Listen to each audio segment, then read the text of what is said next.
Well, hello everyone. Welcome to makeup class number 1. This is the first makeup class we'll have while I am away in the Philippines. To the La Sierra students who are used to having remote lectures, welcome back. And to the UCR students who are not used to typically having the remote lectures done on YouTube, let me just let you know how this is going to work. We'll go through our standard classroom activities. We'll sing, we'll do some kazaz, we'll do some harmonic dictation. Now, because I can't take attendance during these times, I'm going to have a little bit, it's kind of a little bit of a homework assignment or an attendance assignment. At the end, we will do a few harmonic dictations, and numbered, actually there'll be 3 in this case, numbered 1, 2, and 3. You will turn that in lieu of turning in an attendance sheet. Okay, so you'll do those.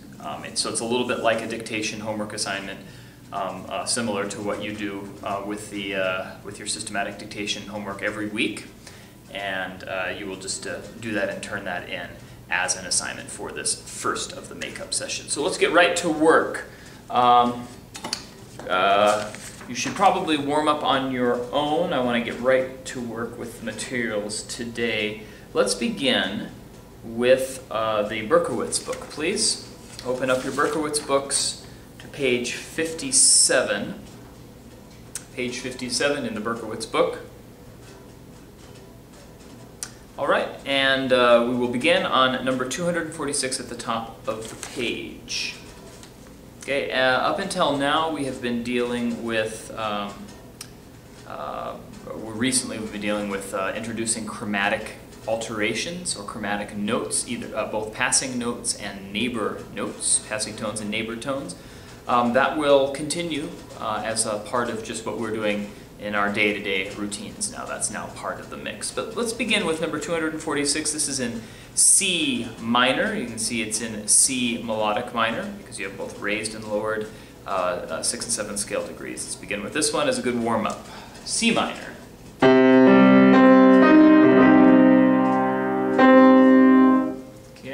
Tenor clef, do, sol. There's some really good little sequential motions in here. Sing with me. 1, 2, 3, and 4. Do, sol, do, te, le, me, le, sol, fa, me, re, do. Sol, le, sol, la, ti, do, sol, do, te, fa, te, le, me, le, sol, fa, me, re, do, sol, sol, do. Off all the way to the end. All right. Number 247, back in the alto clef. We are in the key here of A flat major. We begin with do, and you will see that there are a couple of accidentals in this first line right off the bat. And if you see where we are here in the key of A flat major, that is the 4th scale degree, Fi. Fi. Okay, so we will be with do, mi, fi, sol. You should, actually we'll go down low, do, because it does go quite high. Okay, so it feels a little like the Lydian mode, though this is not in the Lydian mode. This is major, but it does have some fi in it, and what that means harmonically or melodically we'll learn actually when we turn the page. So let's go ahead and give this one a try. Okay, make sure you do the articulations as well. 1, 2, and 3, and 4.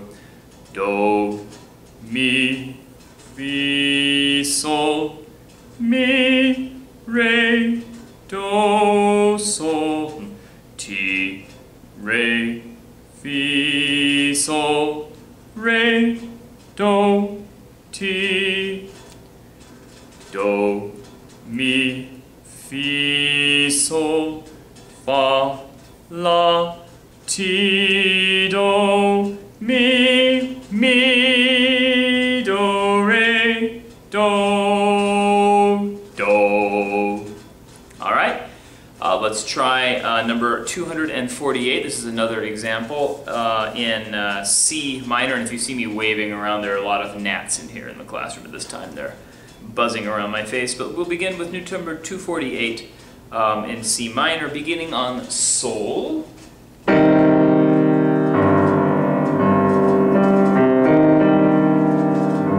Sol, Sol. All right, again, some more sequential and repetitive kinds of figures. Let's give it a try. 1 and 2 and 3. Sol, sol, fa, me, re, do, ti, do, re, mi, fa, sol, sol, sol, fa, me, re, do, ti, la, ti, do.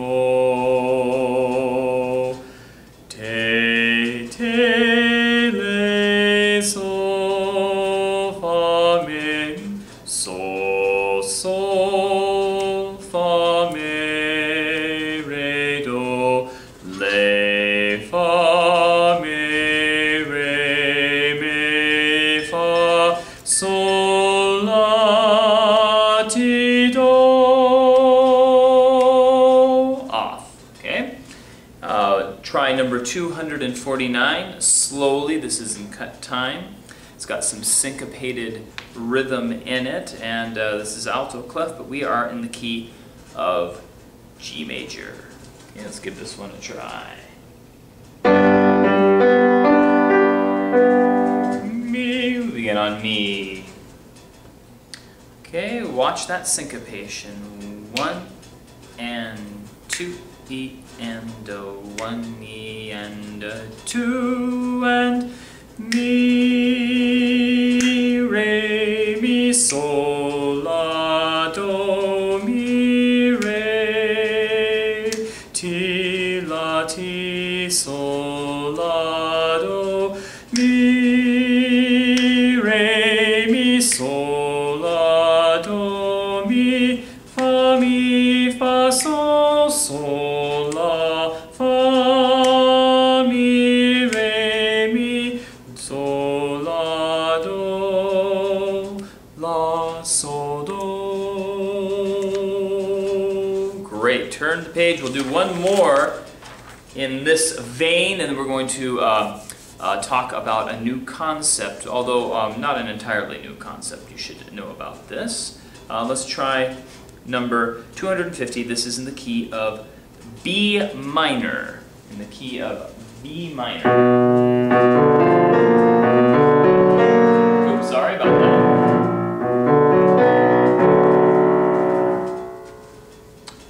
Do, do. So we start with that octave. Okay, watch out for the Fi in the second complete measure. There's also a re later, and then a mi. So a Fi and a mi. Keeping in mind that in minor mode, mi is a chromatic note. Do, do. Let's give it a try. 1 and 2 and 3.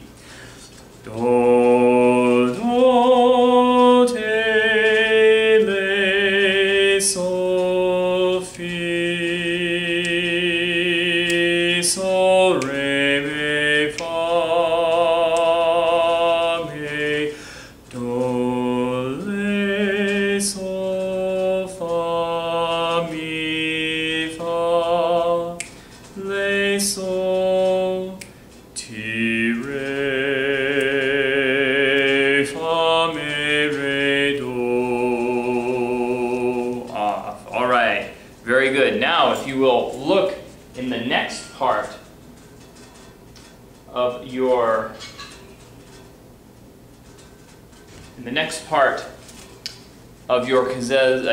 Berkowitz book, excuse me, you will note that it says the next four melodies in the major mode move through the dominant. So let's talk about the dominant a little, and it's actually no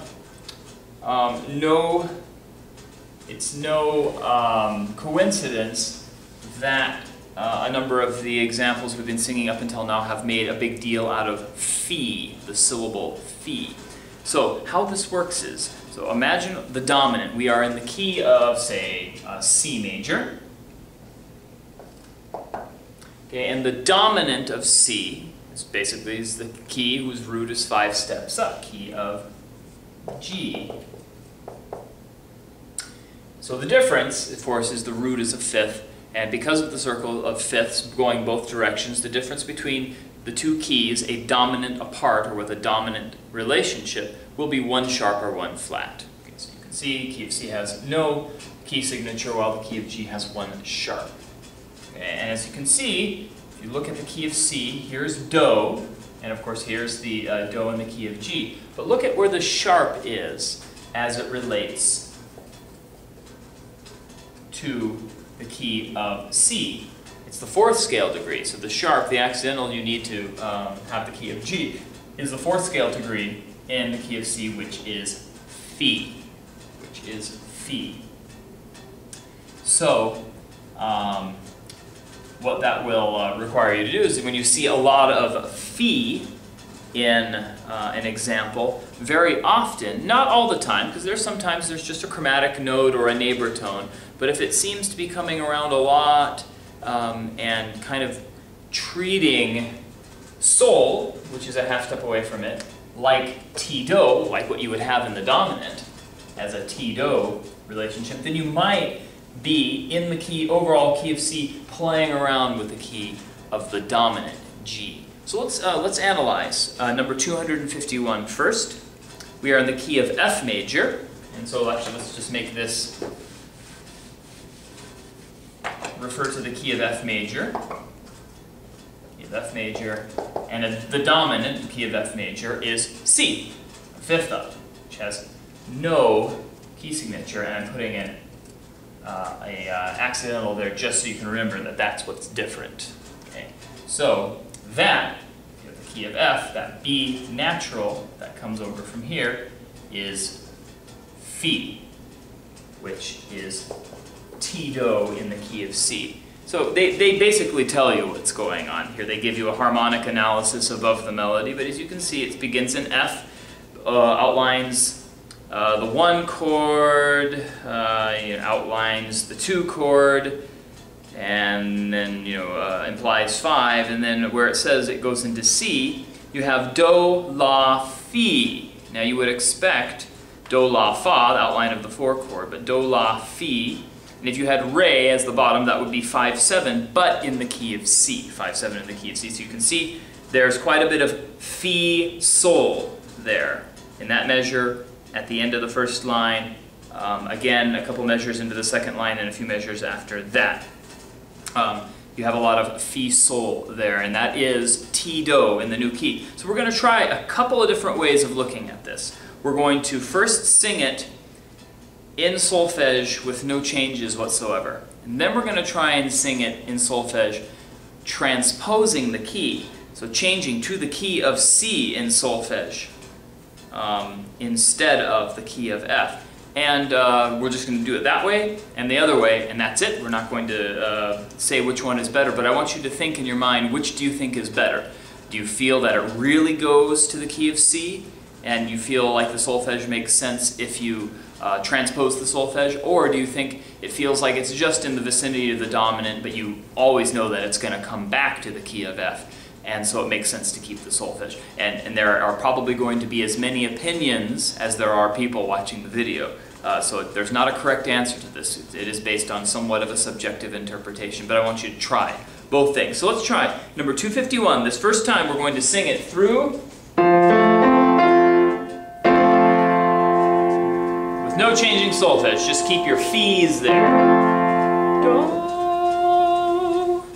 All right, let's give this a try. 1, 2, E, and 3.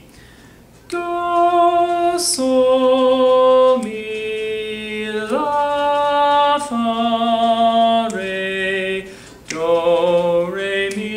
fa, sol, la, do, ti, sol, do, la, fi, sol, re, ti, la, ti, do, re, mi, fi, sol, sol, re, ti, sol, sol, mi, do, do, ti, la, sol, fi, sol, la, ti, sol, la, sol, fi, sol, do, sol, mi, la, fa, re, sol, se, fa, mi, fa, re, do.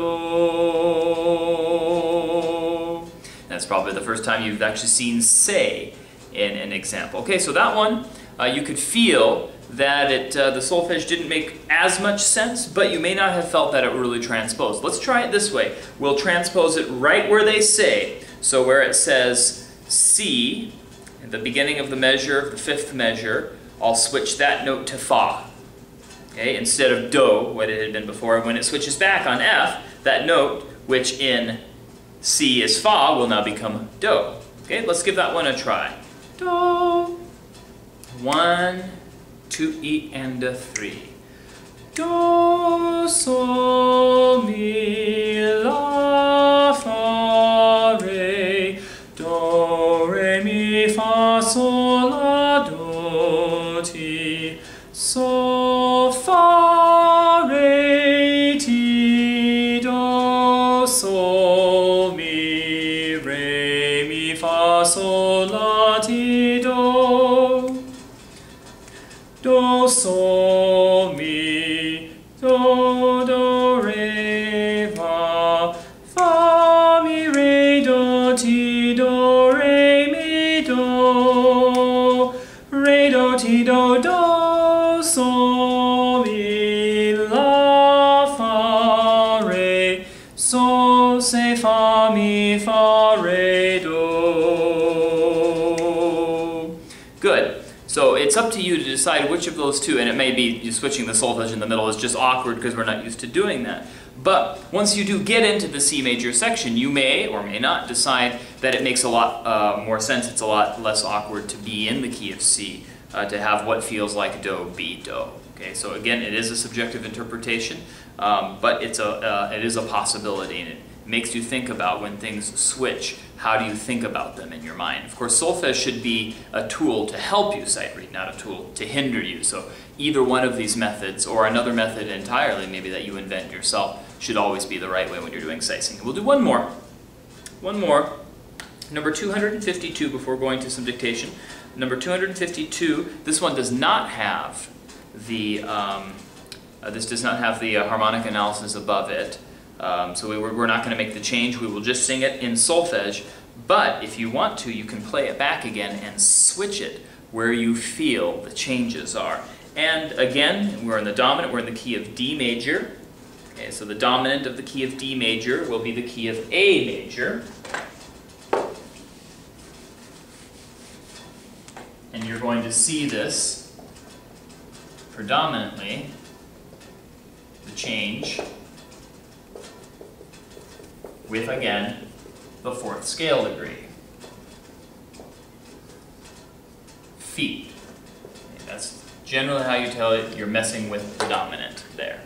Okay, and as you can see, there are a whole lot of G sharps in the middle part of this example. Let's try and find the key of D major.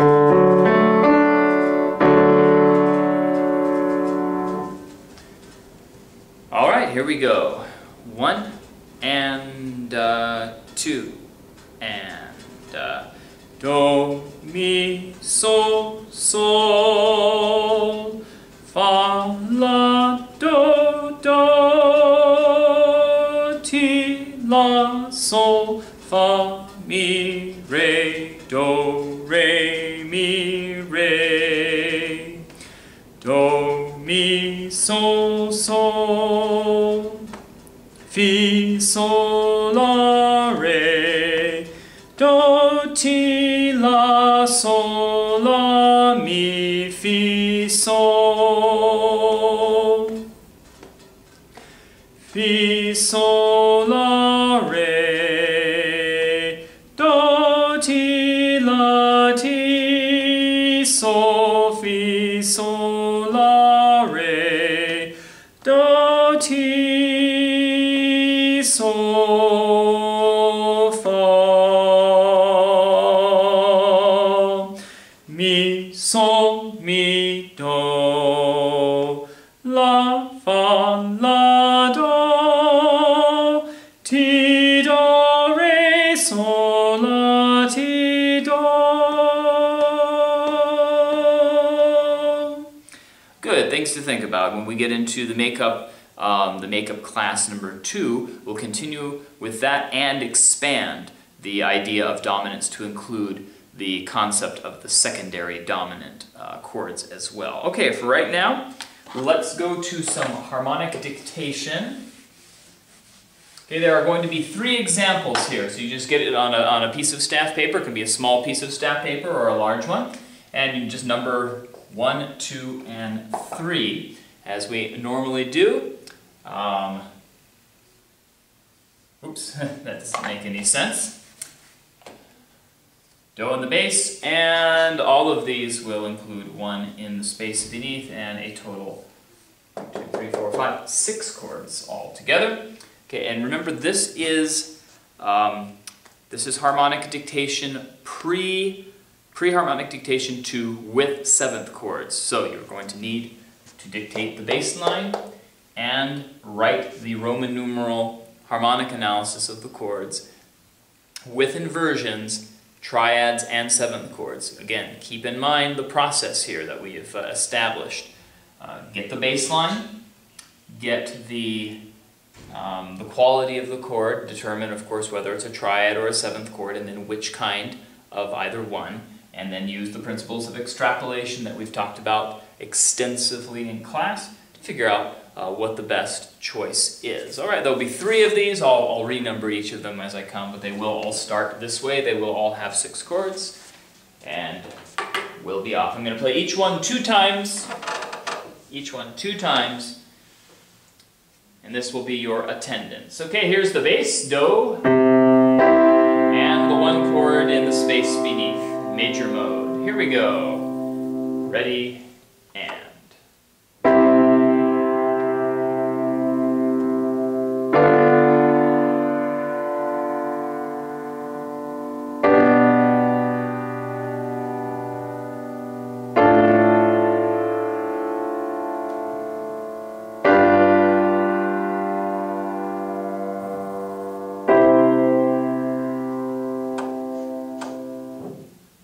Okay, let's hear it one more time.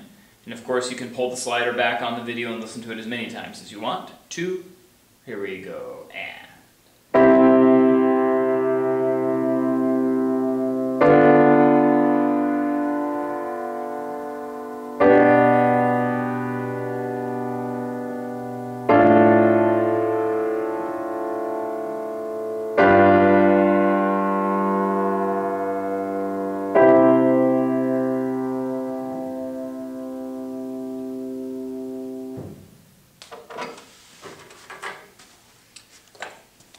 Okay, this is number 2.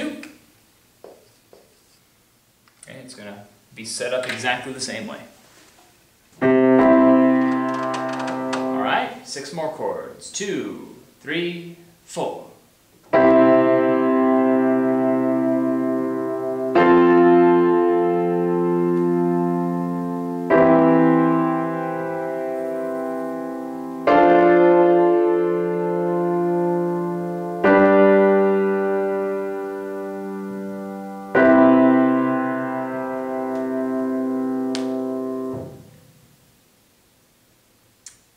Hear it one more time. Ready, and.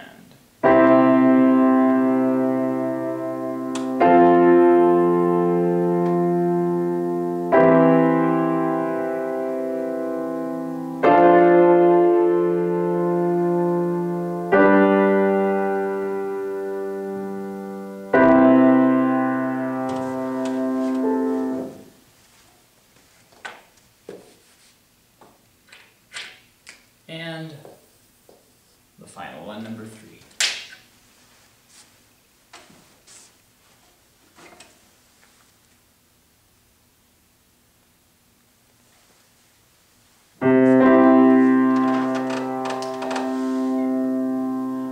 we go. 6 more chords, beginning the same way. Ready, and...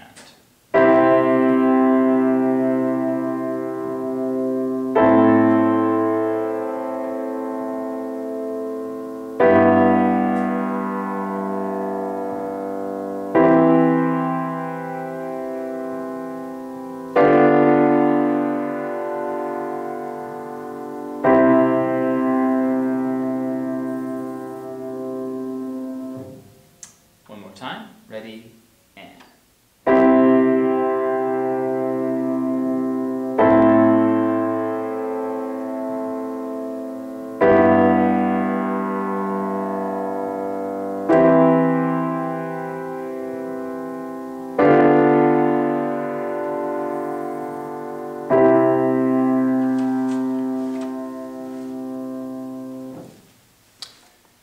Okay, that's it. So when I return from the Philippines, you're going to need to turn that one in under the makeup class number 1, and stay tuned for makeup class number 2. See you then.